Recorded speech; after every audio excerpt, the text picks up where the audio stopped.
Halo Bapak Ibu Sobat Sehat, kembali di channel Nusra. Pada video kali ini saya akan membahas obat batuk yang bernama Woods. Obat batuk Woods yang kita bahas adalah Woods antitusif dan Woods ekspektoran. Apa sih perbedaannya?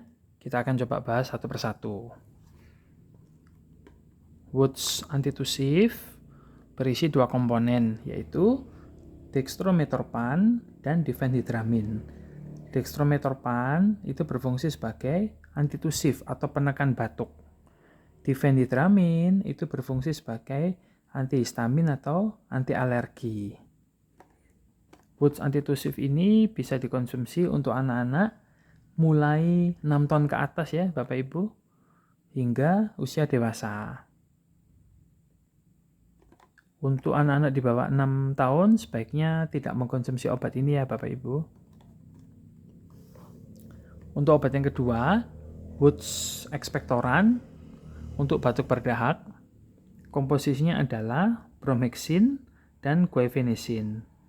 Bromhexin itu fungsinya sebagai mukolitik atau penghancur lendir. Sedangkan guaifenesin itu sebagai ekspektoran atau pengencer dahak. Jadi obat Woods ekspektoran ini diperuntukkan untuk batuk yang produktif atau batuk yang berdahak atau batuk yang berlendir. Nah, untuk Woods ekspektoran ini bisa dikonsumsi juga untuk anak mulai di atas 6 tahun ya Bapak Ibu hingga usia dewasa. Untuk usia di bawah 6 tahun sebaiknya berkonsultasi dahulu dengan petugas medis atau dokter. Nah, kedua obat ini setelah dibuka, 1 bulan setelah dibuka sebaiknya tidak dikonsumsi lagi Bapak Ibu.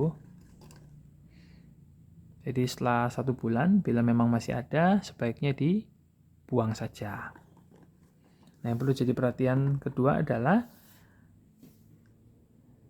Woods antitusif, ini efeknya mengantuk.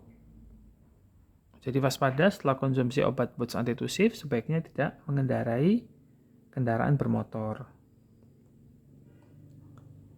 Bila ada pertanyaan atau Bapak Ibu masih bingung, Bapak Ibu dapat meninggalkan komentar di kolom komentar. Semoga video ini dapat memberikan manfaat. Terima kasih.